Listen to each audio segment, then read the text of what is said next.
Hey everybody, it's Romania Black. On this spooky week, I'm recording this. It's almost Halloween for Patreon, and then it's really almost Halloween for YouTube. But yeah, so Death Note, huh? I've reached, we've got Mello and Near involved, and I'll tell you, I've reached this very interesting point in my feelings about the series at this point. Which I'll talk to you all at the end of these comments, because I have several from the last couple episodes. As I've poured myself a black brew with extra cinnamon roll creamer in honor of L. In honor of L. I was gonna have wine tonight with episode 28, but I just wasn't feeling it. I may save the wine for next week. We'll see how this episode goes, right? We'll see how this episode goes. But yeah, we'll see how this episode manages to go. I was going to do wine tonight, decided no, coffee was a much better option. So that's where I'm at. But I got some comments I want to talk about before we get any further. And some things now that I've watched the English dub that I want to make note of. One thing is that watching the English dub of episode 27, and some people may have noted this in the comments, but Light, the way that he phrased in episode 27 in the regular Japanese, the translation for the subtitles was, he said that Kira killed the director because he's trying to be an icon of justice. And I thought that was like being very pro Kira, which sounded kind of weird when he's working on this task force to stop Kira, even though that's Light's ultimate goal is to get them all on Kira's side. Whatever. But in the English dub, he says Kira claims to be justice. And I was like, oh, that's a much better translation, because the claiming part means that for Light, who's acting like he's not in support of Kira, the claiming part would signify that Kira is not justice, but he's just trying to be. So it's a very Light, genius kind of roundabout way, but I thought the English dub did a much better job of addressing that line reading than the original Japanese translation did. So I want to make note of that.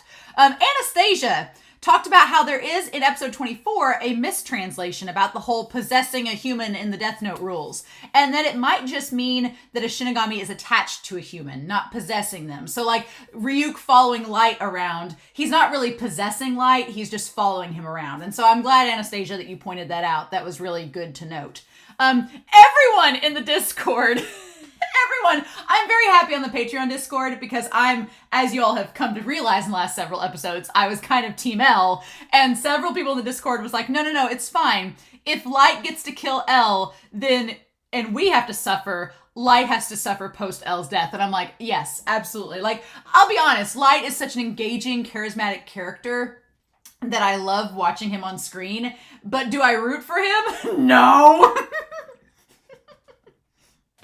Especially not after Boy Scout Light was gone and L was dead. I definitely don't root for L now. I root for the people surrounded by him that I fear for their lives, because I see this, what we talked about at the beginning of the series, where Ryuk was like, most people suffer a lot of misfortune from having the Death Note, and Light's like, not gonna happen to me.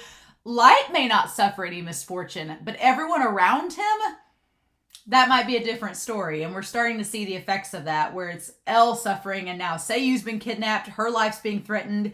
Daddy Yagami, by going to get her, his life could be in danger. Yeah, I've said from the beginning that I feel like this entire story is a Shakespearean tragedy that's just unfolding, and Light is this colossal protagonist that has this god complex, and I'm just waiting for it to crash down around him. It may not. He may end up being the ruler of the world, but... we'll see, right? But I love that everybody in the Discord was like, don't worry. We all want Light to suffer as well, since he's to atone for his sins for killing L, right?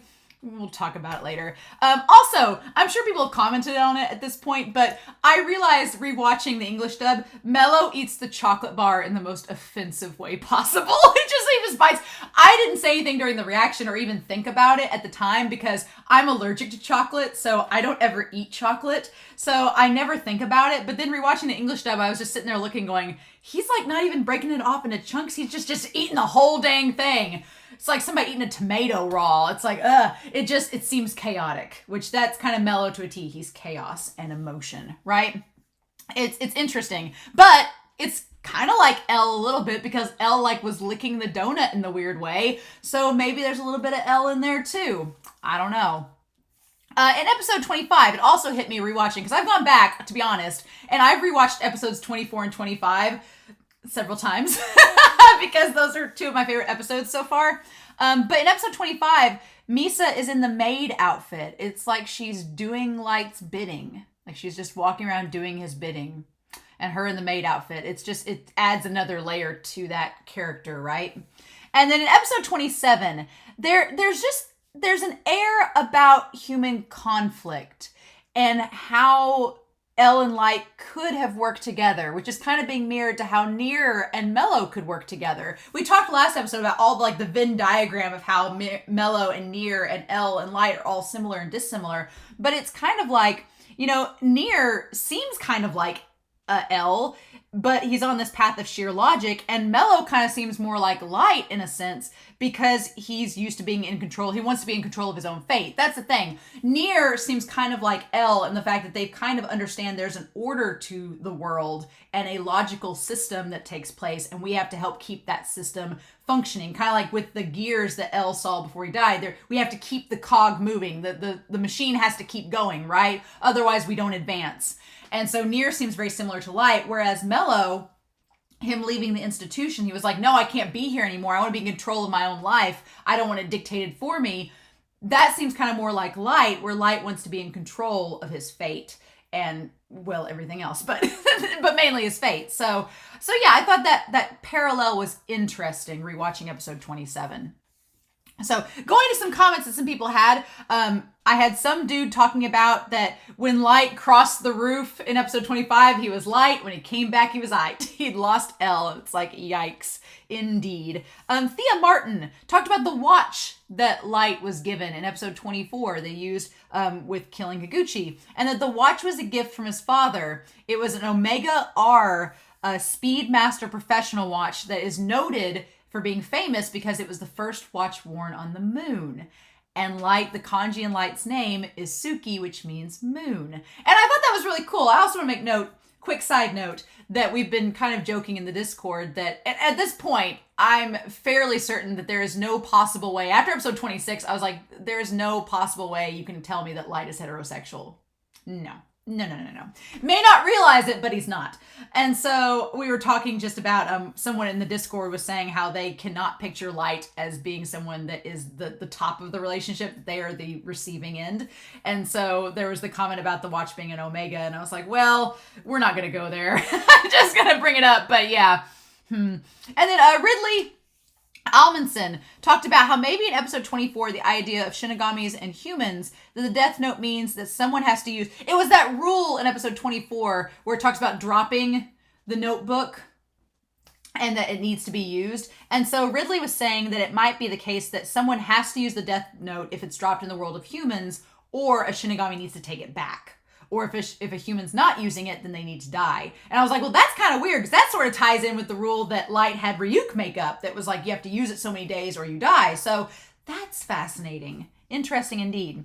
And then, man, Kaylin V, their whole comment in episode about, go to episode 24 and read their comment. I was like, I felt projected. I felt like all my animosities were projected in that one comment. But making note that I like this idea we've established. It's been really a cool debate on whether or not Light and Kira are separate beings, or they're the same beings, or they're, is Kira the reality of Light, of how he truly is? Is Kira an exaggeration of tendencies that Light's harbored inside of him? How does that work? And we've had this really cool discussion about it. Caitlin V put forth the idea that Light and Kira are two separate beings, and that Kira is just this personality that has evolved and kind of taken over Light as things have gone. Because yeah, Light himself, and it would kind of go along episode 25 with the idea that when Elle looks back, he sees Light and the glass staircase is cutting him in two, right? Splitting his personality. I feel like there's some symbolism there. But that there's a difference in Light's memories without the Death Note. And then once he touches the Death Note, Kira takes over. Like that part of him, that personality that's developed because of the Death Note, Kira takes over Light. And it's just like it overrides everything. It's almost like a parasite is kind of how it seems, right? But Kaylin talked about how, we can see that in the very beginning of the series, Light had all this genius and he was bored. And so he didn't know what to do with himself. And then the death note kind of like he slid off the slope, but it was a way for him to express himself and his genius in the worst possible way. But when he loses those memories and loses the death note, he's still Light that's a genius. But for once, he's able to find someone and connect with someone that shares his intellect and actually gives his genius something to do. And Elle and him connect, and he's not bored anymore. He's helping to solve crimes with Elle, and he's applying himself, and he's able to like match wits with somebody on the same level. And that's what makes it so damn hard when Elle dies, because it's like, Light, you had it great. You had someone that matched your intelligence. And if you could have just made it to where Elle didn't figure out you were Kira and worked on him for the rest of your days, but we can't have nice things. But it's just like the worst case of star-crossed lovers. It's like you could have had nice things, but it wasn't meant to be. And it's so frustrating, right? And then Alexander Q talks about how the scene with Light regaining his memories, it's so horrific. And the scary thing is that, you know, Light with Elle, it's like Light was banking on himself in episode 24, finding the notebook. He was banking on himself, going through the motions, working with Elle to figure out who Kira was, figuring out it was Higuchi, and then narrowing it down and getting the notebook back. Light knew how his brain worked, and he knew that he could set the crumbs in a certain way that he knew himself would be able to pick up the pieces and work with it.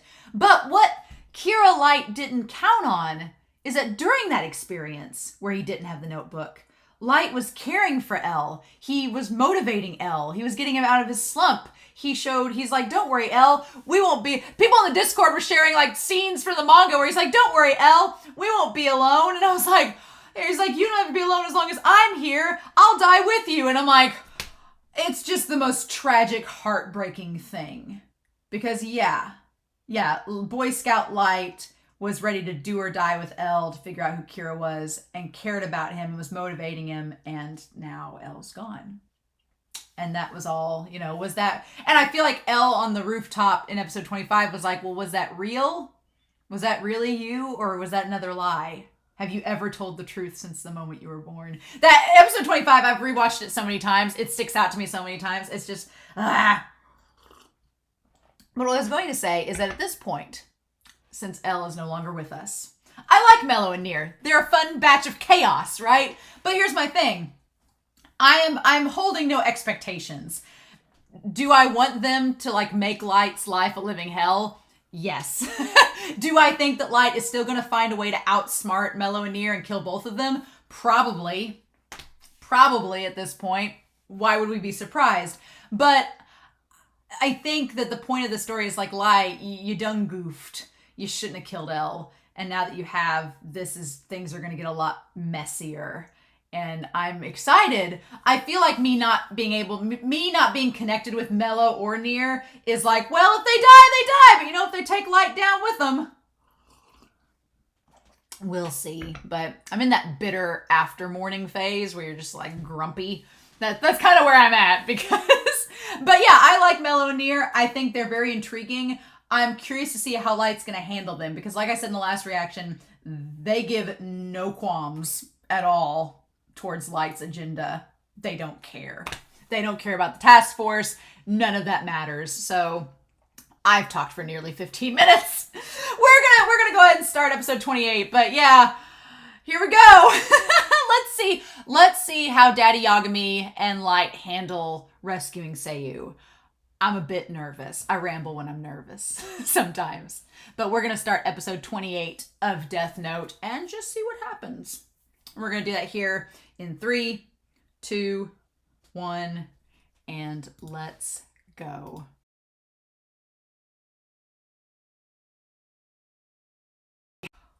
Oh,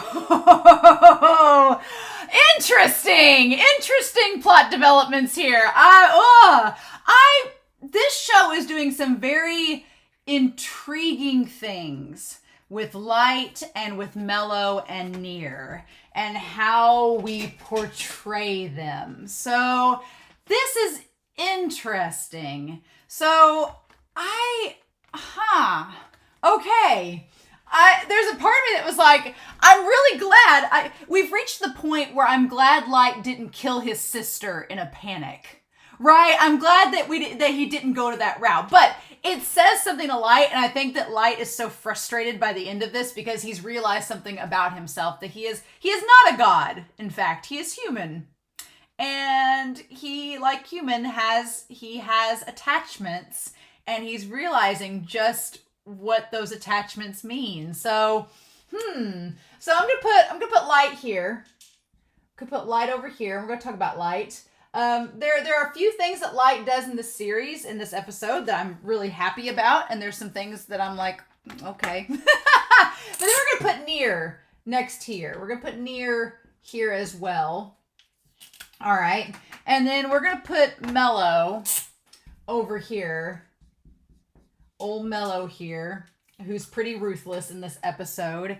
And then we'll save this part over here for like the Shinigami and other things, right? So at this point, we know that Light is mainly, he's working with himself as Kira. He's working with Misa as second Kira.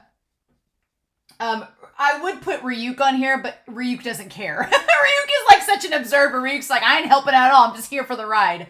So I'm not going to put Ryuk on there. And then he has the MPA, right? So he's the Japanese police force. And what was the former L task force we'll put on there. So those are Light's allies in this. Near had the SPK, which was made up of members of the FBI and CIA, right? So we have those members there. And then Mello is involved with the frickin' mafia. Go figure. So it's interesting, right? Again, I want to pair up kind of the similarities where Mello and Near were like this Venn diagram that creates L. I definitely think there's more Near within L, which is maybe why Mello was like, oh, let N succeed because he's more like L. But there is an aspect to this, right? There's an aspect of, I don't know about Kara. Mello may not know Near's actual name, so Near's probably a code name because they're all orphans, right? They're all orphans, so their real name, their given name at birth, probably isn't known by Mello. So there we go. But I like the idea that Mello and Near are kind of like a Venn diagram of L because, again, Near uses the FBI, CIA, like L did, but Mello's using the mafia, and you may think, well, how does that relate to L? But then you look back at Iber and Weedy, who are a con man and a thief. They're kind of tied to the criminal underground, too, in a way, so it fits L. L was kind of that nice middle ground where he wasn't afraid to use the seedy underbelly to work, but he also was aware that he was manipulating the cops in this. So interesting, right? But yeah, so we get the whole thing with Mello, again, him eating that bar of chocolate chaotically and not in the correct way. And then we touch base on what is this strange feeling. And at the end of the episode, I was like, what is that strange feeling, Light? But the feeling is that N reminds him of L. Rightfully so, because they not only look similar in terms of their eyes, but they act similar too. I don't know. It's kind of bizarre how much like N looks like L. It's kind of like just his eyes. It's very creepy. And he dresses like L, which doesn't help, right? He's trying to embody him.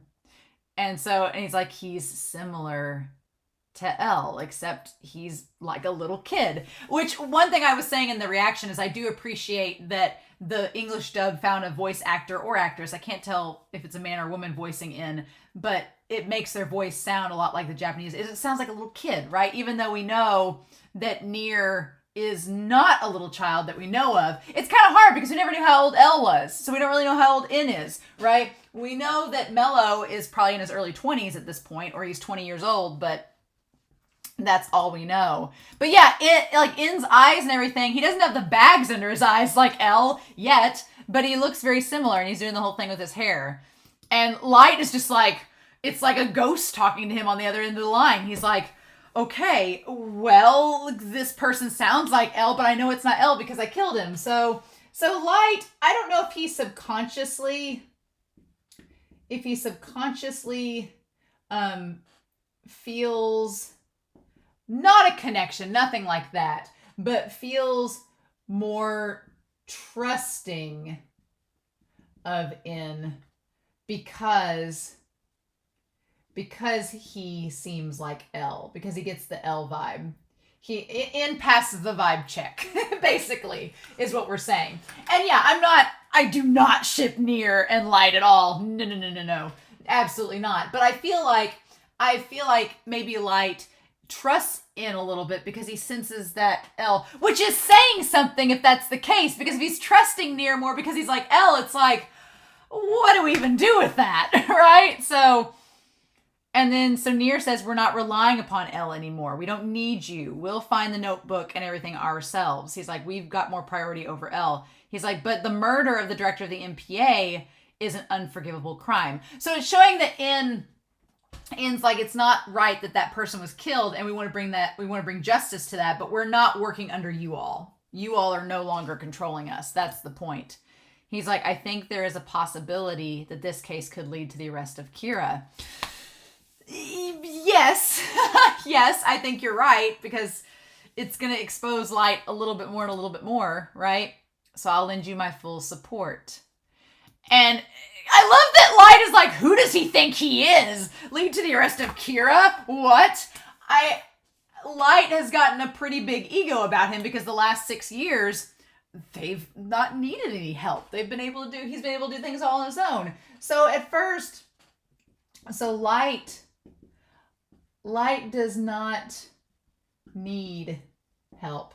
I want to go through with another marker and kind of jot the timeline of alliances and feelings about those, because they changed quite a bit in this episode, right? So at first Near offers, and I want to make sure, well, you call, can't even see that, so that's not gonna work. So we're gonna put it right down here. Y'all can see that. So at first Near offers help. He offers help, and Light scoffs at that. He's like, catch Kira. Who's this guy? Who's this punk think he is? No way. Not gonna work about it. And he's like, this confidence. Yeah, Near has this kind of like confidence to him, right? It's like he has this confidence. You could maybe call it arrogance. I think Mello's the more arrogant one. But no. That's the funny thing. That's kind of the weird thing about it, is that I think Near gets a little bit more maybe arrogant-ish than Mello. Mello just has a plan and is like, this is what we're going to do. Mello's not arrogant. He just doesn't give a shit. Like, he doesn't care about who he kills. That's the thing. He's so sure of himself, and he's like, I've got this plan, gonna do it. And he is not bound by any moral code. That's the thing. Since he's working with the mafia, he's not bound by morals. But here's the thing. I say that he let Sayu and Yagami go. He let them go, even though he knew that they were possibly connected to Kira. He let them leave the situation, which is fascinating to me that he actually let them go. And he did not kill Near or some of the other members, right? He did not kill Near and some of the other company. But I think there's a reason behind that. I'll get back to that. We'll touch base back on that later. But the fact that he let Sayu and Daddy Yagami go, they could have shot her. He could have traded the notebook and still have shot her, but nope. Or they could have like blown up the place, but nope. Didn't do it. It's curious. We'll talk about that when we get to it. But yeah, so Light kind of scoffs at that offer, and he's like, what's wrong, Elle? And he's like, nothing. Like, he kind of hesitates for a second. Light is like so thrown off because it's like he's seen a ghost. He's just like, he's gone 6 years without Elle, without thinking about Elle, and suddenly, after all this time, Elle is suddenly brought back into his life, and it's like he's seeing a ghost, and it kind of throws Light off. He's like, what do I do? Right? He's like, actually, after the director was murdered, the daughter was kidnapped by someone who we believe to be the same person who killed the director. And they contacted us to make a deal in Los Angeles. And they're like, oh, in exchange for the notebook, right? So everybody's kind of on equal page about this notebook. And he says, I understand. It floors me how much In looks like Elle, but he's clearly not. Very curious. He's like, I'll gather as many. And so here's the thing. At first, Near, and I'm going to try to get here. At first, Near offers to send investigators. He offers at first to send investigators to LA. He's like, I'll help you guys without telling them the details. I'll do all this and use a satellite to monitor the area of LA. And then he stops. And then he changes he stops and he's like, no, we're not going to do that. He stops, but then he stops the offer, right? And decides to leave it to Elle. And I love that little head tilt he does. He looks like a cat. He's like, no. He's like, I'll let you have total authority on this, Elle. This is your case. And Light's just kind of like, okay. And they all say, thank goodness. They're like, we'll make the decisions. But I think that what Near is getting at is that Near suspects Mello. I think he's suspecting, but he can't rule it out, but he can't say it's definitely Mello, but he's like, Near understands that he wants Elle to depend on him. He wants Light to depend on them. He wants to turn the tables to where Light is the one coming to him for assistance. He doesn't want to be the one that's asking for help. He wants to be the one giving it. Right? So that would put Near in a place of power and a place of leadership in that situation. So he's like, you know what? No. He's like, I've got all these resources. Again, it's the idea of the resources. He's like, I've got all these resources, but you know what? Nah. You guys seem to have it under control. So you just make the decisions and let me know if you need something. We'll see how y'all handle it. Right? So that's what he leaves it to. Which makes sense for Near. That makes it to where they're not, they don't have to worry about anything. And so then they question why the Americans aren't using Elle anymore. And they're like, are you sure leaving this to a fake Elle who hasn't succeeded in catching Kira? And I love that he's just like, well, he's like, a fake Elle that hasn't succeeded in catching Kira, it's awfully suspicious. He says, so much the better. He says, yeah, he's like, it means that if there's a chance we can take advantage of him. Yeah, so he's like, it's perfect. We can use this to our advantage. If they come crawling to us for help, we'll have the upper hand. And the way that he says this, he says, of course, people's lives are our first priority. But as the SPK, our goal is simply to get the notebook and capture Kira. That's Elle's thinking. That is Elle, absolutely. The idea that yes, save lives, but the goal is Kira and the notebook. Which is a different mentality from Mello, because Mello is all about get the notebook and Kira at the cost of any lives. So it's that coin, right? The goal is the same, get the notebook and Kira, but whereas Mello is not afraid to kill people to do it, supposedly, even though he's not killed anybody except his own goons at this point, Near is like, no, our goal is to do this with as little collateral as possible. So again, that sounds very much like Elle. Because Elle, I know a lot of people were like, well, Elle was using means that would get people killed, and I'm like, to catch Kira and he didn't know about the notebook at the time, but if he had, I'm sure that would have been part of his goal as well. So yeah, it's very similar to Elle. Similar thinking. He just comes out and says it, which is intriguing. And then he throws the dart, but we don't get to see if it lands or not. That's the thing. Did he get better at darts? We don't know. Meanwhile, Light, Chief Yagami is like, I don't care if it costs my life. Just please save Sayu. So we have this thing set up, right? That Daddy Yagami tells him that even if he dies, he says to save Sayu. He's like, that's your sister. No matter what happens, if I die, it's fine. Just make sure your sister's okay.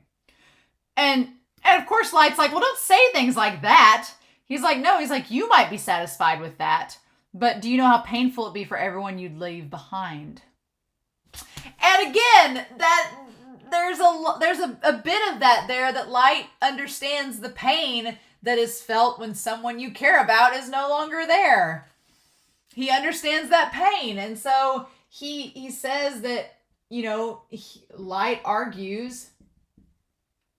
He argues for his dad's life. To his face, right? But I think Light is being genuine. He said that back at the beginning of the series. He's like, if anything happens to you, I'll destroy Kira. I've been waiting for that foreshadowing to come full circle ever since like episode 3, but we're not there yet. We get close this episode. But he's like, don't. He's like, you cannot die in front of Sayu. He's like, yeah, my sister will be traumatized if you die in front of her, and you may lose contact with me. But if you ever come across a situation where you have to make a decision by yourself, do whatever you need to make sure that both you and Sayu live. And it's that line. Light says that, right? He says that no matter what, if you can't get a hold of me, no matter what, save the both of you. Which ends up coming full circle in this episode because Chief Yagami makes a decision that saves the both of them. But Light doesn't get to have his cake and eat it too. Those words he says to Chief Yagami, those end up being enacted, right? And he's like, promise me that. And he says, Light. And so then we have the situation of Misa and this bird. And I'm going to put Misa right here. I'm going to put Misa over here, right? And so she has a bird. She has a pet bird, which is cute. I'm glad she has a little birdie. I feel like Light gave her the bird so that she'd be occupied by something. And she's like, I can really go with you. And he says, yes, I may need your eyes this time. And she's like, oh yeah. And she's not even thinking about that. She's like, all right. I like that Ryuk's just like chilling, like, on the stairwell, like, don't mind me. I do think it would be very creepy to be in a bed with someone and then look over and Ryuk's just staring at you. Not exactly conducive to sexy times. Not that Light's having any of those, but if he were, I feel like it'd be super awkward. She's like, oh, thank you. She's like, I'll go get started packing immediately. And Ryuk's like, Ryuk's very quiet during all this. And so she has her stuff all out. I love that she just grabs all this clothing and everything out of, I'm assuming, her own closet, and she just starts going through everything. Light has like just perfectly pressed suits in like identical black suit bags.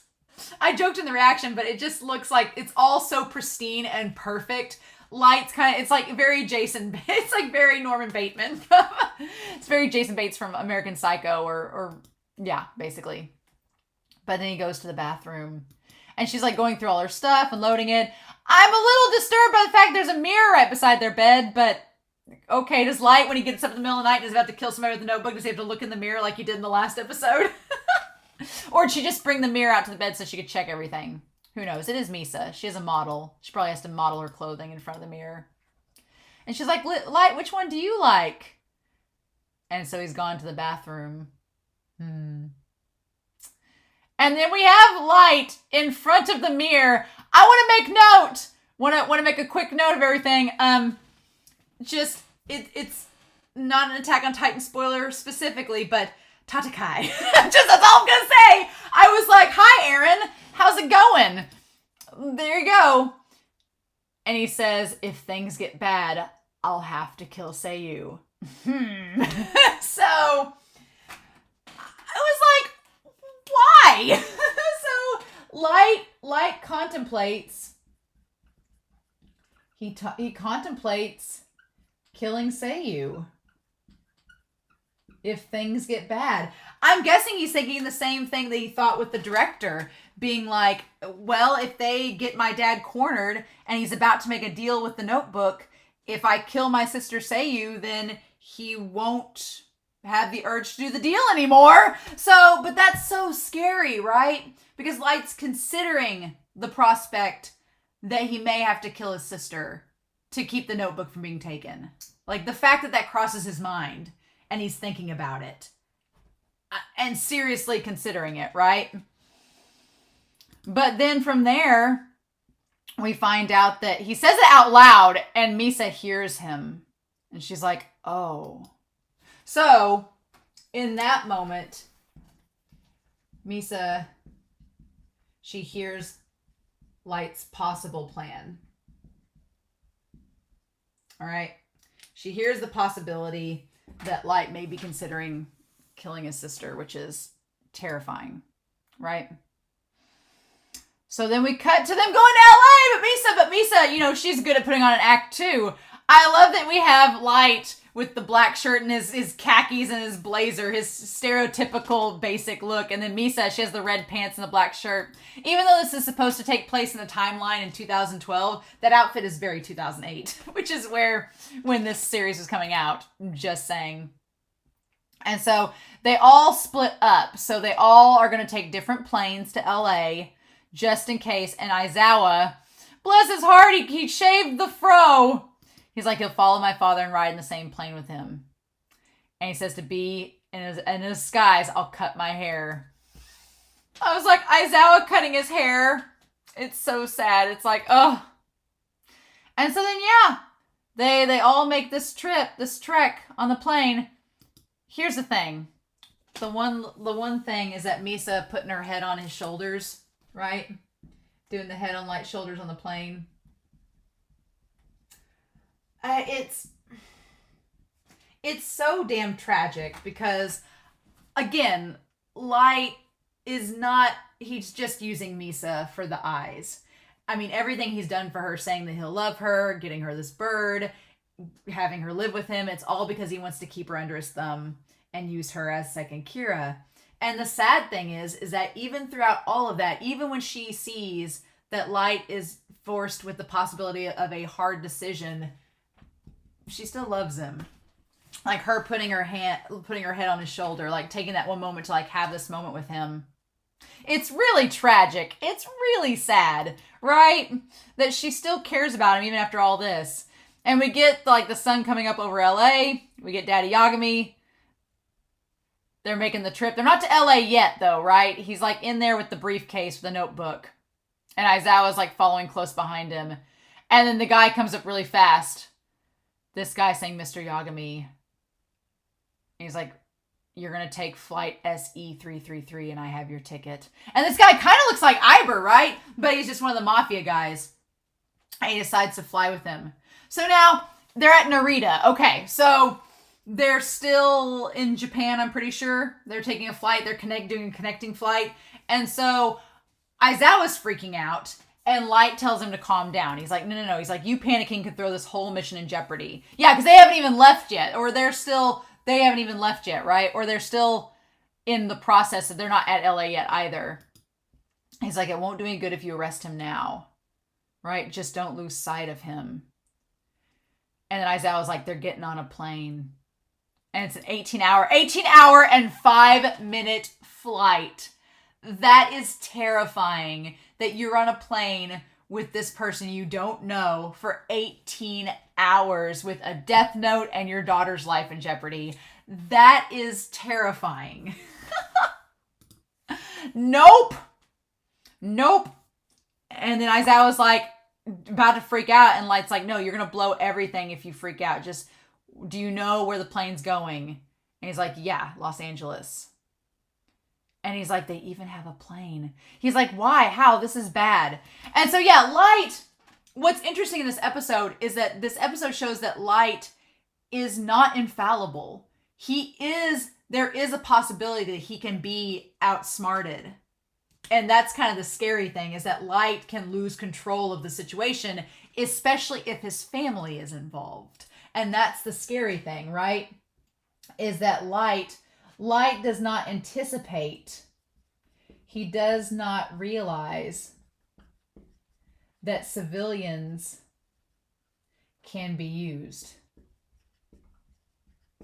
Which, it's a funny commentary in this episode. It's a very funny commentary because Light is used to, he has manipulated people using the death note and how they die, right? That's kind of like there's a weird dynamic at work here in this episode where we've seen Light manipulate how people die and using the notebook to dictate that and just basically order people to do things against their will. But here we see that there are just regular citizens who are being told how to live instead of how to die. They're being told how to live and what actions to take.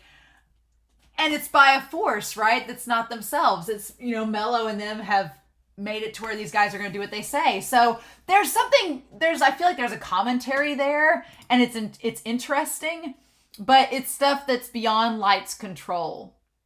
Because the guy is saying, he's like, we're not here to hijack the plane. We're just going to make a stop somewhere, drop this person off, and then leave again. Yeah. He's like, we're not off course. I just changed it. Yeah. And the crazy thing is that they're not criminals or anything. They're just ordinary people that are doing what someone else has told them. And Light's like, what do I do, right? But yeah, this is all interesting. I feel like if these people had not been Sayu and his father, then Light would have been much more ruthless and probably could have stopped the trade from happening. But because it was his sister and his father, he couldn't go through with it. He couldn't kill his sister. He couldn't kill his father. He had to let them take the notebook. And then from there he was like, well, we'll just make it work. We'll just get the notebook back. But yeah, Light's like, I checked the flight crew ahead of time. There wasn't anyone suspicious. He's like, the pilot's a veteran for over 15 years. There's not a problem with the co-pilot. He's like, the enemy is powerful enough to control ordinary people like them. Did he say that right? Let me go back to that. They're powerful enough to control ordinary people like them. Calling Mello and them ordinary people. That's actually really funny. He's like, ordinary people. Mm-hmm. It's like, Light, you're no different. You just think you are because you have the God complex. It's great. And so I love that he says, I have no choice. And Ryuk is just like, just staring out the corner there being like, what are you going to do, Light? What are you going to do? Like, that's, like, Ryuk's like, how's this going? Meanwhile, we have In with the house of dice, right? And all the dice, each row, whatever number he started with is how he's stacking them all in the same order over and over again. And so here, he says, we have, again, Light turns to Near for help. He's like, this is a little bit beyond me. I'm going to turn to him for help, which is a rare, bold move for Light. And he's like, I think you know the situation. Can you notify the airlines, the police, and military not to make a move yet? Because, yeah, Light's like, I can't control the U.S. military. I don't have that much authority. I'm, the god of this new world, but I can't control the U.S. military. He's like, can you do something about it? And he's like, what is L doing? How unreliable. And Near is like, okay, L. Sure. I want to see if he spelled anything with that. He makes like a figure 8 sign. He's like, we have satellites we can keep surveillance with. We'll help you in that regard. If there's anything else we can do, please let me know. So Near is setting up. He's setting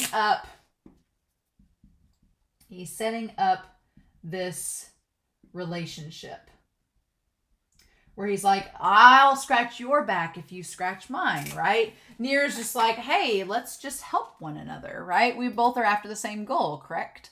And so then they give him the little ear device where he listens to Mello. He's like, I'm the one who kidnapped your daughter. I have no interest in the lives of you or her. He's like, I just want the notebook. And if you do as I say, I won't kill either of you. So it's kind of, to Mello's credit, he says that he's willing to get the notebook by killing whoever he wants, but he doesn't outright kill Chief Yagami or Sayu. So there is something there, right? That Mello may be putting on a little bit of an act too, right? Because he's working with the mafia. So if he wants the mafia's respect and their power and influence, he's got to play the part, right? So again, we talk about the similarities between Mello and Light. I think both of them act in a certain way, right? Both of them are actors in certain regards. Whereas Near's more like L, where there's a little bit more translucent genuineness there, but it's very cold and distant, right? He's not emotionally attached. And L wasn't emotionally attached for a while, but then I'm worried for Near because I'm like, is he gonna get charmed by Light just like L was? But I don't know if he will or not. He may draw the line, right? He's like, don't fight me. And then he's like, what would I do as a police officer, as a human being, and as a parent to save my daughter? Would I go through with it? And for a while, I was a little bit worried because the last time the last time Daddy Yagami talked about being a parent and being, you know, a human being and stuff, he was threatening to kill Light, you know, to out Kira. But here, you know, it's a little bit different. But I was just joking about that. But then we have these rules that come up. If you have traded the eye power of a god of death, you will see a person's primary lifespan in the human world. If you've traded the eye power of a god of death, you will see a person's primary lifespan in the human world. Primary lifespan, that's okay. All right. But that's funny because it's like if you've traded the eye power of a god of death, it's like, well, but then you can also see their name, and the rule doesn't talk about names. So that's curious. Interesting. So we have that rule. And then the other one I needed to go back and reread because I was like, wait, what? And the other rule says the names you see with the eye power of a god of death are the names needed to kill that person. You will be able to see the names even if that person isn't registered in the family registration. Oh, okay. So basically, that everyone has a name. Everyone has a name that they are given from birth, whether it's registered or not, and that's the name you need to know in order to kill them. Okay. All right. So even though Mello and Nier have these names and are from orphanages, those may not be the names that they were assigned, right? It's very, I don't know. I get like, we were talking about Neon Genesis Evangelion, we talked about like the Chamber of Guff and the idea in there that there's the belief that your souls are harbored somewhere before they go and find the bodies that they're meant to be in. So that kind of alludes to that the souls already have an identity before they go to the body. So they already have a name. So that's interesting. So yeah, even if someone was born on the side of the road and the parent doesn't give them an actual name, they will have a name assigned to them. Because so there is a way to kill literally anybody, and that everyone has a name. You can't change that fact. Interesting. I wonder if that's gonna like come to play with L or something, that he didn't have a name, but he did have a name. Curious. Very curious. So yeah, so then they crash the plane, or they land the plane, and they find it with the satellites, and they send footage, and Nier's like, I'll send you footage of what we're seeing. And we see Daddy Yagami like in an episode of Cowboy Bebop, just going through the desert. And he's like, how is he supposed to make the change out in the desert? I feel like it's just like a Western, that Daddy Yagami just like is going through like a Western in this point of the anime. It's great. But then there's an underground bunker. So it should be made note that Mello is a prepared person. He was prepared. He had the bunker to where the satellites couldn't track them. They had the criminal guy that was working with them wear a mask so that if for some reason Daddy Yagami had second Kira powers, they couldn't track it. Like, he was very, very thorough in making sure that there was no way to kill the person aiming the gun at Sayu. Which is interesting, right? They made it to where even if they somehow infiltrated, they couldn't see his face. Fascinating. And then that's when he sees the bunker to open up. Okay. And Light is like so frustrated because he's like, they predicted that I would use a satellite and I can't watch him now. So Light's cut off. For the first time, Light is like in the dark, which is funny. He's in the dark, right? And so he's in the dark, cannot see anything. He doesn't know what's going to happen. Light has to put trust. He has to rely on what the chief will do. And it's honestly the first time in a Kira-related situation that I think Light has had no control. He's not been able to determine what will happen. And what happens the first time he doesn't have control? He loses the notebook. So the notebook that they lost was the one that was originally from Misa, right? And yes, Sayu. Like, this is like straight up Saw shit, where it's like the door is the bulletproof glass.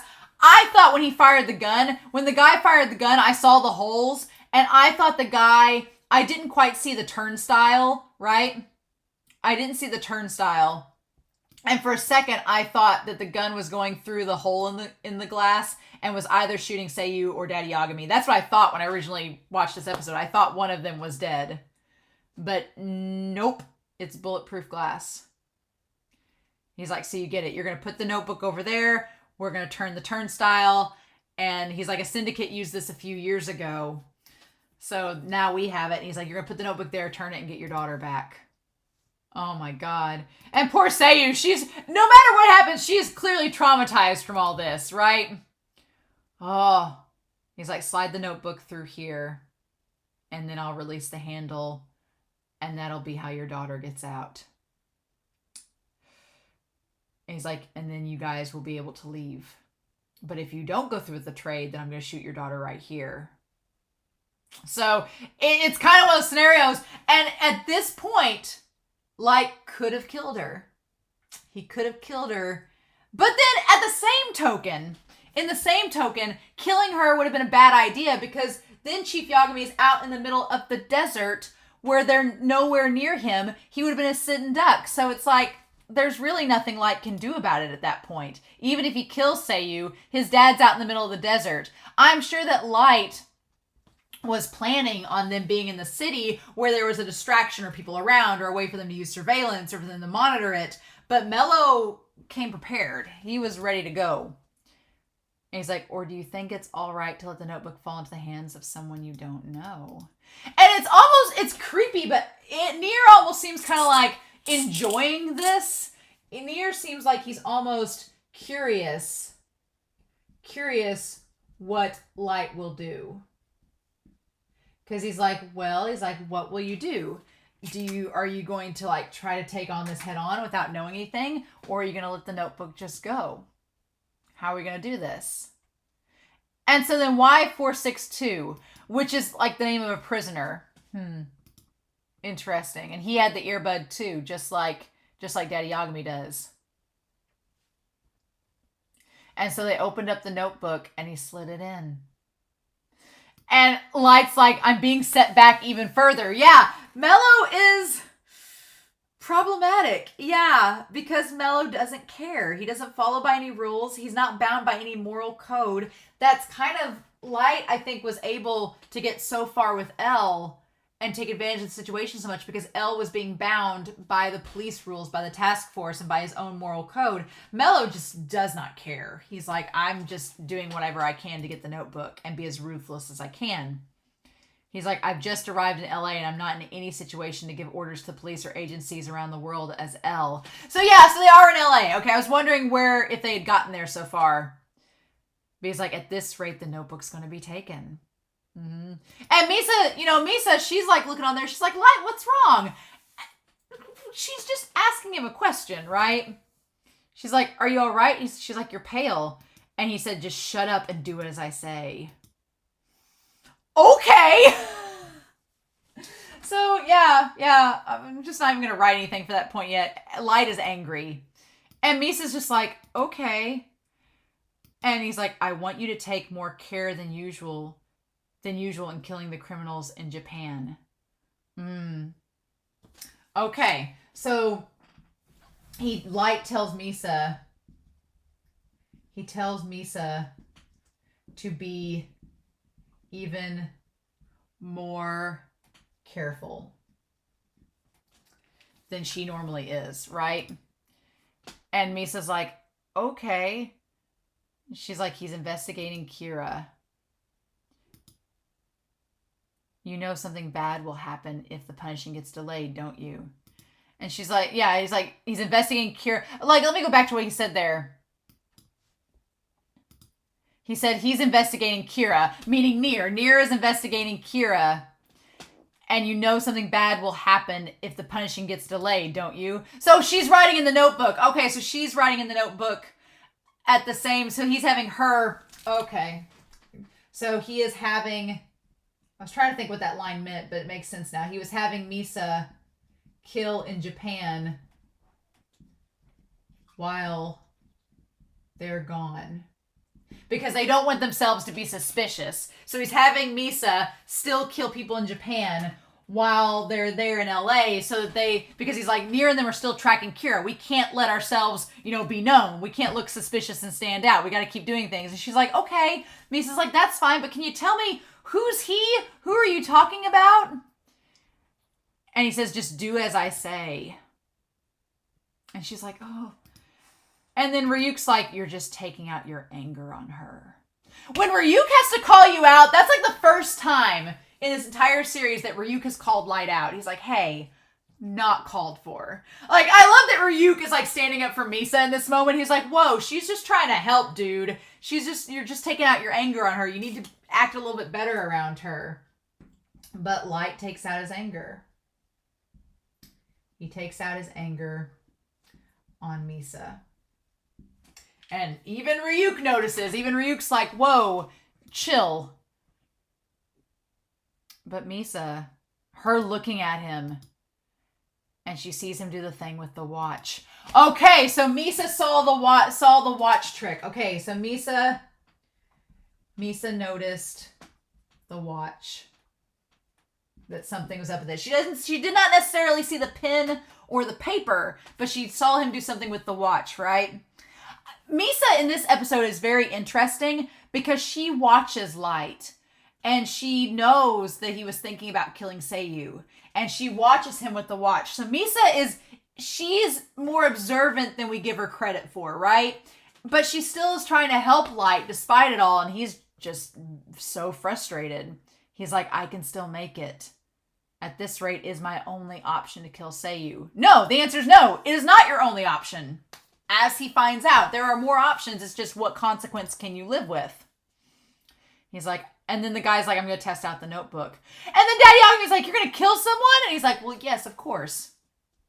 We can't trade without making sure it's legit. And he's like, do you want your daughter to die? I thought for a second, too, that he was thinking about killing Sayu with the notebook. I thought maybe that was going to be the case, but then I realized that Daddy Yagami still had a hold of the notebook, and I was like, okay, he hasn't officially traded, so they're good. But Light considers it. But he doesn't do it. And poor Sayu in all this. She's like about to be killed by her brother. She's about to be killed by the mafia. She could be killed by the Death Note. Like, poor Sayu. She's just in the fray. And Daddy Yagami just looking down at her like, that's my daughter. And she's so scared. But Light, he says, this is not good. Only the police know about this case. And the reason why he doesn't kill Sayu, you can argue it's because she's his sister and he loves her.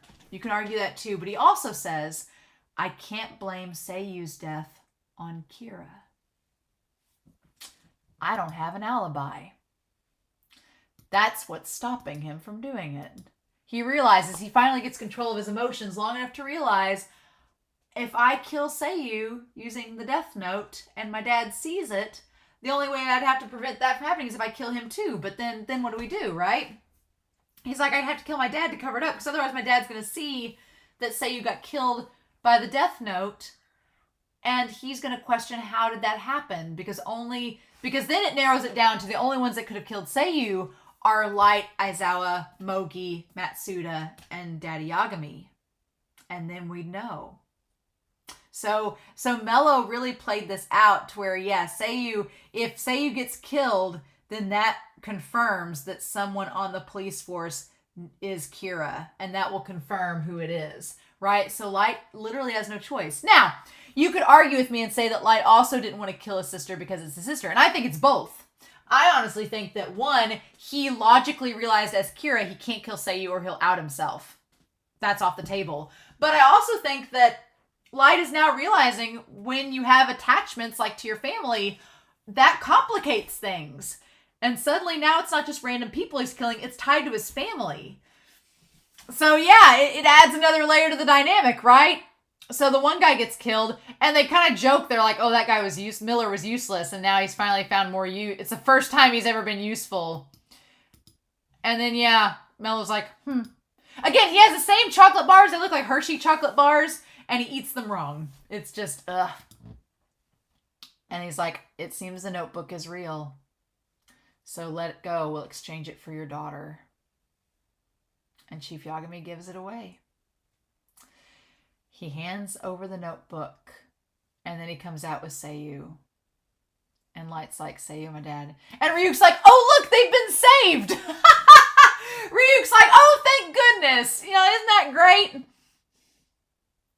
The perpetrators head for the helicopter. So at this point, it gets a little weird, right? It gets a little weird because they think that there's the option that the notebook was definitely exchanged, right? And so there's the option that someone has it, right? And so I like the ends kind of seeing how this is going to play out. We don't know what may happen next. I also like that Light somehow made it to LA unsuspiciously with 6 laptops. They went through customs and they were like, 6 laptops? There's only 2 of you, but okay. I love that. It's fine. I just think that's hilarious that they managed to take all that equipment there and no one questioned it. I was like, I'd have like 2 cameras and they'd put me on like the list to like do a pat down with. But he's like, follow their helicopter the best you can until it lands. So Light thinks that he's going to take control of the situation again. He's like, okay, it's fine. My dad and my sister are safe now. We're all good. I'll just have them track down the helicopter and we'll get the notebook from him. Easy peasy. Totally fine. And like, don't let it out of your satellite's view. I love the end says, you sure give difficult orders easily. I just like the end kind of teases him a little bit. He's like, wow, you're really, thinking this is all just, the simplest thing to do. And he's like, I'll try my best though. Their dynamic is interesting so far. And then he says, oh, no, we can't. We've been tricked, L. And he's like, what? And that's with the whole thing with the missile. I wanted to look on here and see, like, so the missile, they think the notebook's inside of it. That they managed to place it in there. And he's like, a missile? Like, what are they going to do with that? It's the type that can't be tracked by radar. The notebook is on it. And yeah, they use that. They're going to jettison it to an unknown location and then pick it up from there. That's the plan anyway. And he's like, oh, the missile's been launched. He's like, oh, is it the helicopter or the missile? Which one's the notebook on? And it doesn't matter because they're going to blow the helicopter up. And this guy, he's like, I did everything as you told me perfectly. And he's like, oh yeah, good job. It's like, now my past mistakes will wipe clean, right? And it's like such a cheesy mafia boss line. It's like, yeah, I'll wipe them clean. It's like, that's such a cheesy mafia line. Like, okay. And the one guy like manages to blow up the helicopter. So they're like, the helicopter's gone. And Nier's like, I thought so. So Nier and Light both are like, it's on the missile. So Mello had basically the notebook. He has the notebook now. The notebook sent by missile. To him. It's like, it can't be tracked. Yep, so it's just gone. We've lost sight of the target. And so they all just kind of stand there like, well, now what do we do? And Light's like, what do I do now? And then, so we have a passage of time, right? They can't trace the missile. It's got the notebook. Mello outsmarted them. But here's the thing. Mello's whole deal, Nier said you get too emotional. But that's what Mello was banking on. He was all about manipulating those emotions using the chief's daughter as a manipulation tactic. And it worked. And it almost feels like, I almost want to have like the Jurassic Park theme playing when you see Daddy Yagami and Sayu being like, da-da-da-da-da, like the end of Jurassic Park. If you've ever seen that original movie, like the 93 version, where they're all like flying away after all the crazy stuff happens and he like looks down at his kid and he's like, ah, yeah. But that's the vibe I got in that scene. But Chief Yagami being like, I gave up the notebook. And he doesn't say anything. But at the same time, I feel like Daddy Yagami's like, he's okay with that decision because he's like, I did what any father would do. He's like, I gave up the notebook to save my daughter. Good on you, Daddy Yagami. And meanwhile, we go to Light, who looks miserable. Did I enjoy this part of the episode?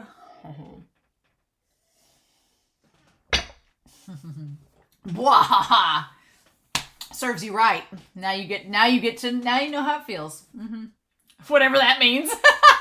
But yeah, Light is so beside himself. He's like, I've lost the notebook. And Misa like poured him a drink. I don't know if it's like supposed to be like juice or scotch or whatever, but she just poured him a drink, but Light is just like, he was outmatched. The infallible Light Yagami, god of the new world, was outdone by a man that can't eat candy bars properly. But yeah, that just goes to show that Light, he is not fully in control. That there are other aspects of this world he's not able to control entirely. And now they've lost the notebook. They still have one. They still have the one that Kira has. But, And she offers him the drink. Because she's like, oh, here. And she doesn't even say anything. She just offers it to him. And then Light's a dick. And he knocks it down. He's such a dick in that moment. I was like, dude, Misa's just trying to help you. She's just trying to make you feel better. Even if you weren't in the mood, you could have taken the glass and set it down on the table, right? You could have not been a dick. You could have taken the glass, set it down on the table, and ignored her. Still would have sucked, but it wouldn't have been as much of like him knocking it away, like just, be gone, peasant. Poor Misa. I feel bad for her in this episode. Because she's just like... And then meanwhile, so we have this cityscape, and the cityscape is all made out of dice. I noticed Nier like takes puzzles. He just makes things out of certain things over and over again, right? But he's like, it won't be difficult to retrieve the missile if it falls in an unpopulated area. He should be getting hands on the notebook about now. So yeah, they couldn't trace the missile. So he's like, the missile would not be hard to get a hold of if they knew where it was going to land and it wasn't in a populated area. Wouldn't have been hard to find. And Nier's like, it should be happening right about now if Mello has his hands on it. When he does, I have a good idea of what he'll do first. So up until now, Mello was not sure entirely who was responsible for this entire event. But he was like, if it's Mello, I know what he's going to do. He's going to kill the members of the SPK that I'm involved with, but he can't kill me because he doesn't know my full name. And that's exactly what happens. The moment he sets the dice on there, right? That's when it all comes tumbling down. Now, this is a very interesting parallel too, because Nier, it's almost like Nier figures it out, right? Nier figures out Mello. Nier figures out Mello and what he's doing. But there's a weird dynamic here too. Again, going back to episode 24.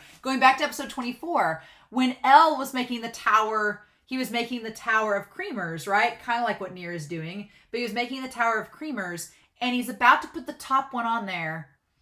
He's about to put the top one on there, and then he stops, right? He's like, almost like he hasn't fully accepted that Light has won, right? It's almost like he's like, oh, there could still be a chance, so I'm not done yet, right?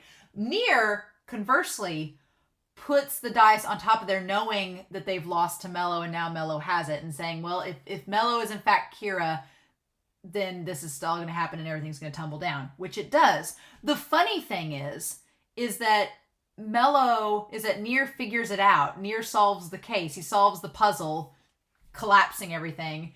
L never fully solves the puzzle. So that's a very curious dynamic. It's a very curious contrast there. It's interesting. Very interesting. But yeah, and then he's like, just his eyes being so soulless, and then everyone around him dies. Nier takes it Nier is not emotional. He's not emotional like L. He doesn't try to like save them or anything. I mean, he can't at this point. How could he? But Nier handles everything so emotionlessly. He just watches the Tower of Dice fall. He just watches the House of Dice fall. And Mello is just so smug because he's like, all right, now we have the notebook. And all the members of the SPK that's names and faces are known, they die. But here's the thing, not all of them die. Like, it shows some of them don't. Like, the one guy shooting himself in the head, though, oh my god. And then the dice just falling and that representing him blowing himself up. Oh, the tumbling dice. And then the one guy. The ones that are left over, there's 3 left. There's the one guy, Nier, and the girl. Which means that either their names, they're going by aliases, or their names weren't in public knowledge, or something that could be accessed. And obviously, I don't think Nier's actual name is Nier. I think that's a code name, kind of like Mello. And so I like that Nier already, Light has already created a font style for Nier. That just cracked me up. I was like, he's already got like a font, a nice N on there. Also, I think it's funny that the way that the N is written, the lower, the part of it, like if you draw it out, it like has the font style. It has like up here, has like a little like that. And then it comes down. And then there's like a little shark fin coming off of it. But at the end here, there's like a moon. It looks almost like a moon, which is kind of funny because you have Light, who has the kanji for moon in his name. It's curious. And so meanwhile, Light's at the end of his rope. He's like, I've lost one of the notebooks. What do I do? And this olive branch comes out of nowhere, right? Because Light turns to Nier for help. They are beaten by Mello, who now has the notebook, right?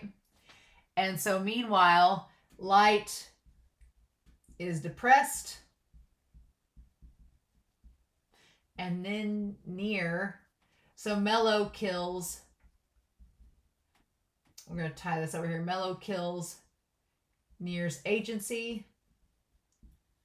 And Nier calls L, which is Light. This part's fascinating because Light is suddenly, it's almost like a reversal situation of when L was depressed and Light was like, well, cheer up, we'll work together to catch Kira. This is like the opposite of it. Like, only this time Light is depressed and Nier's like, we'll team up to catch Kira. But anyway, and so he answers it. He says, yes.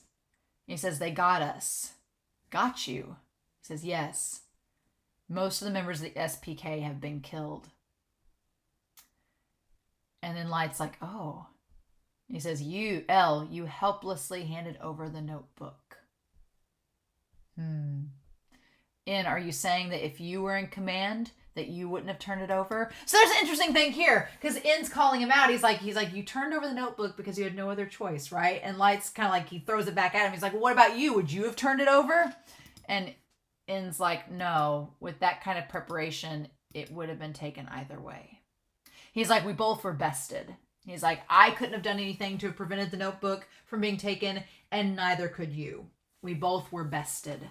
He's like, there was nothing we could have done. So he's like, there's no point in us quarreling. Let's help each other and tell each other what we know. So this is curious. Again,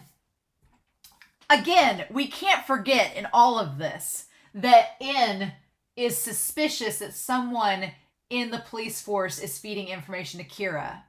So Nier has had all the stuff from the Kira case erased, or he hasn't had access to anything because Watari erased all the stuff from the Kira case. So N does not know anything about the case so far in Japan. He knows what he can, what he's tracked down over the last 3 years, but he doesn't know all of it.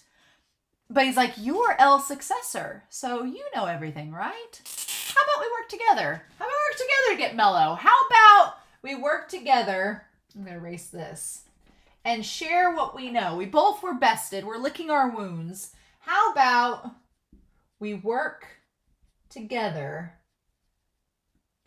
and share what we know?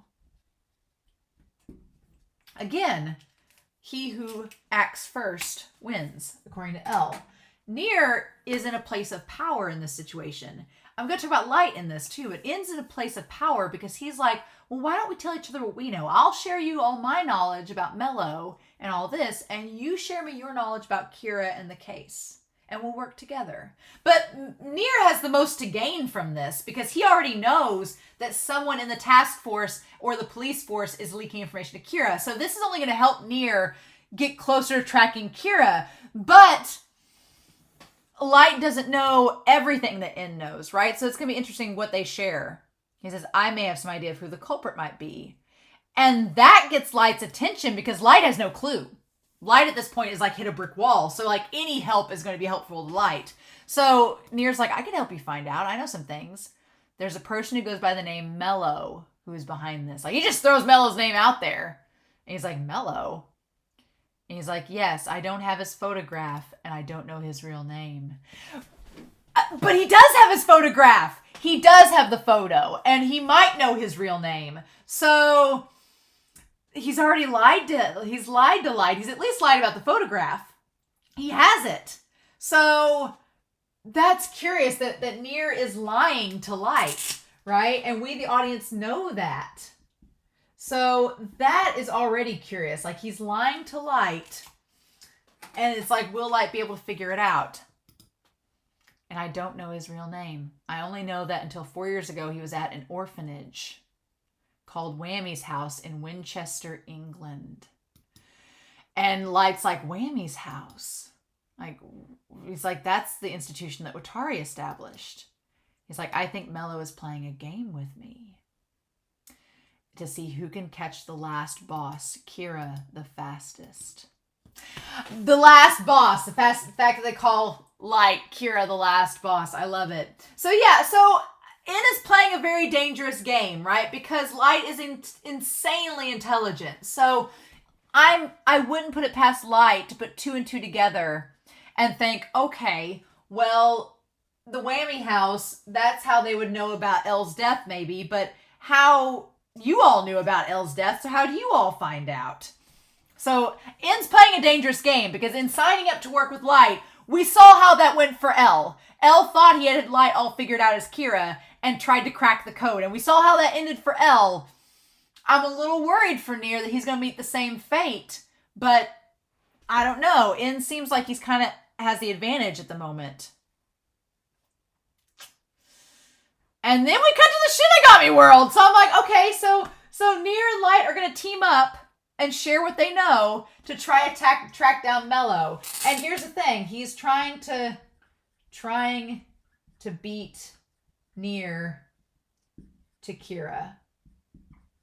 So now Light knows that there are 2 people that are trying to find Kira first. And he's working with one to try to stop the other. So again, this could all work out into Light's favor. And Light could crack the code and get both of them. Nier may have made the biggest mistake ever teaming up with Light. But I don't know. Something just tells me... But I don't know, because I thought Elle would have the advantage and catch Light. And we saw how that went. So, but Nier, there's just something about Nier. Nier's not letting on everything that he knows. He's not being truthful. He's hiding things from Light intentionally. So we'll see how that goes. But then, yeah, we managed to go over to the Shinigamis. What they're up to. And we go to this weird one here. It says Armo Justin. Armo Justin. What? Armo Justin. Which is kind of like justice, right? Armo Justin sounds kind of like justice. So Nier calls Light and they're going to work together. Okay. To catch Mello. Okay. And possibly get the notebook back. Because In wants the notebook too. So there's something there. But meanwhile, with the Shinigami, we have Armo Justin. Which is like, I am justice, is kind of what it's like. That's so weird. Like, what's up with that name? Armo Justin. It's Armonia Justin. Oh. So, okay. So, this one Shinigami with the jewels. So, Armonio Justin is the Shinigami with jewels.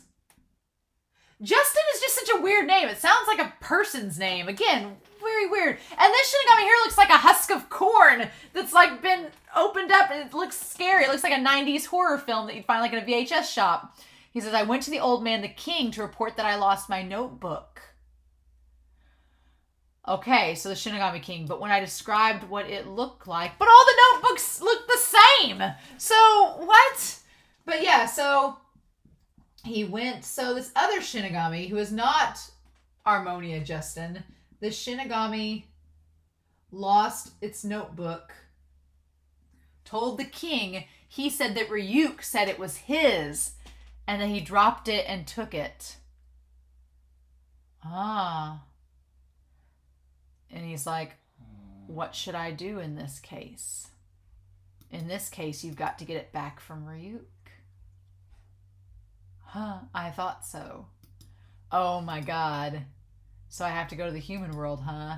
So, basically, this Shinigami is going to the human world to get his notebook back. Well, hell!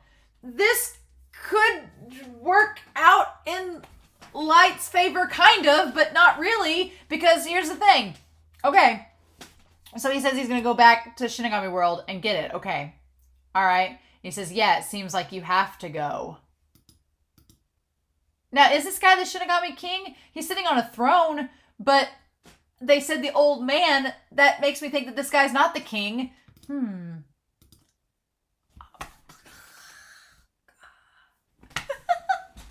Makes me think he's not the king. Because, yeah, he said, I went to the old man, the king, to talk about my notebook, and he said that Ryuk took it. And so then this guy's on the throne going, I guess you gotta go get it. So he's not the king. Interesting. What I mean is, I think that could partially work out in Light's favor. Because if this Shinigami shows up talking to Ryuk and is like, hey, where's your notebook? I want my notebook back. The notebook that Mello has, that's the one that was Ryuk's, right? Because Light now has Misa's notebook, right? So they could, if that Shinigami shows up looking for Ryuk could be like, well, let Light see you. And Light could use that Shinigami to find where the other notebook is.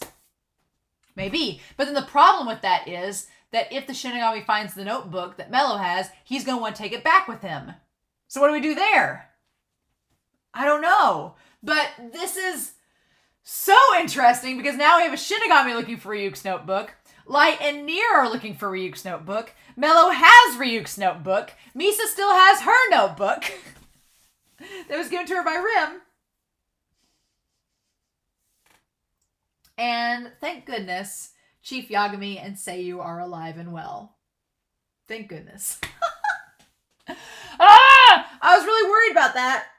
I'm not gonna lie, I was very worried that they weren't gonna make it. But they did. So yeah, seeing Light frazzled is something we've never seen out of him before, but I like it. It's a nice leap. It's a nice leap to turn over. I'm very curious to see Nier and Light's relationship. The thing about it is, I'm like, I could be wrong, but I don't foresee Light being able to see Nier. I think Nier is paranoid enough that he'll be like, no, you don't get to see me. You're not seeing my face because I know how this song and dance works. L got himself killed because he wasn't careful enough. So I feel like Nier's not going to make that mistake. He's going to be like, no, you don't get to see me. You just get to hear me. And it's the voice changer and everything, right? So there's that. But yeah. And Mello doesn't even use the voice changer. Mello's like so sure of himself. I'm like, I don't know, but I'm really interested to see now this, like, it looks like a cross between a vampire bat and a husk of corn. Like to see this Shinigami and what it's going to do. It's going to be interesting. So yeah, just in time for Halloween. More Shinigami. Yay. So I'm very curious to know your thoughts down below. Oh my gosh, please no spoilers. But I'm very, very intrigued to see where this is all going and to see the plot gets thicker now that Nier and Light might be working together. So we shall see. But in any case, I'm curious to know your thoughts down below. But I hope you all have a wonderful week. Please stay safe. Take care. And yeah, I'll be back next week for a very spooky edition of Death Note.